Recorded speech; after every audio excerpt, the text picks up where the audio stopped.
விசிக திமுகவுக்கு இடையிலான இந்த தோழமை என்பது வெறும் ஒரு கட்சியின் நலன் சார்ந்ததல்ல. ஒரு 4 எம்எல்ஏக்களை உருவாக்குகிறதுக்காக இந்த தோழமையை உருவாக்கல. நாங்கெல்லாம் யாருன்னு ஊடகங்களுக்கு முன்னாடி வந்து சொன்னா தமிழ்நாடு வந்து எங்களை பற்றி இன்னொரு புரிதலை பெற்றுக் கொள்வதற்கு வாய்ப்பு இருக்கிறது.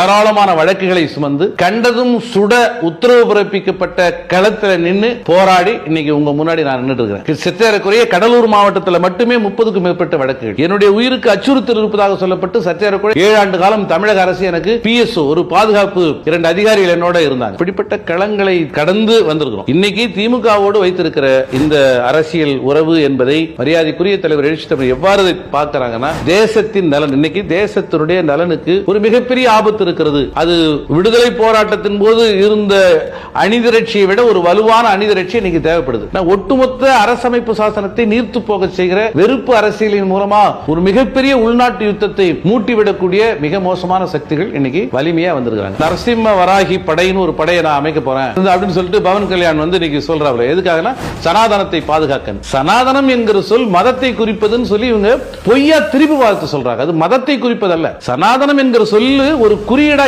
எதுக்கு பயன்படுதுன்னா, வருணாசிரமம் நிலையானது, எதை வேணாலும் நீ மாத்திக்கலாம், சாதியை மாத்திக்கவே முடியாது. நீ ஏழையா பிறந்தவன் பணக்காரன் ஆகலாம், நீங்க மதம் மாறிக்கலாம், என்ன வேணா செஞ்சலாம். ஆனா இந்திய சூழல்ல நான் எந்த சாதியில் பிறந்தேனோ அந்த சாதியை மாற்றிக்கொள்ளவே முடியாது. நான் முதல்வராகலாம், நான் பிரதமராகலாம், குடியரசுத் தலைவராக கூட ஆகலாம், ஆயிருக்கிறோம். ஆனா சாதியை மாத்திக்க முடியுமா? முடியாது.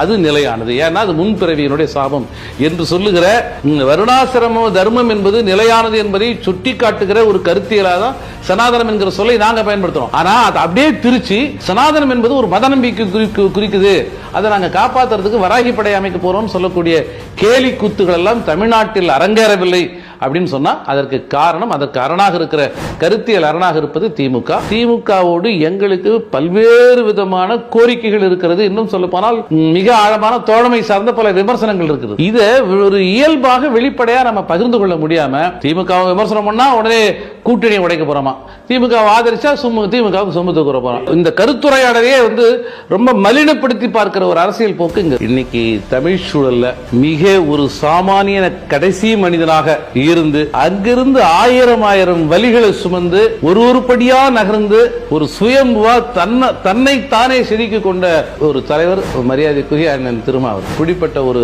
தலைவர் வந்து எடுக்கக்கூடிய முடிவுகள் இவ்வளவு மலினமாக பார்க்கிறாங்க அப்படின்னா அவர்கள் மனநோயாளிகள் என்பதை தவிர வேற ஒன்றும் இல்ல. மாபெரும் பேராளுமையாக விளங்கிய கலைஞருடைய எங்களுக்குரிய அதிகார பகிர்வு இல்லைன்னா நான் எம்எல்ஏ பதவியை ரிசைன் பண்ணிட்டு வெளியே போறேன்னு சொல்லிட்டு வெளியே வந்தவர் மரியாதைக்குரிய தோழர் திருமாவளவன். இப்படி ஒரு நீண்ட நெடிய கால வலிகளும் ரணங்களும் நிறைந்த ஒரு பயணத்துக்கு சொந்தக்காரரான ஒரு தலைவரை வந்து தனக்குன்னு வாழாம இந்த சமூகத்துக்காக தன்னை அர்ப்பணிச்சுக்கிற ஒரு தலைவரை பார்த்து இதுல போய் அவரை பார்த்து கேட்க போறாரா, இவரை பார்த்து கேட்க போறாரு.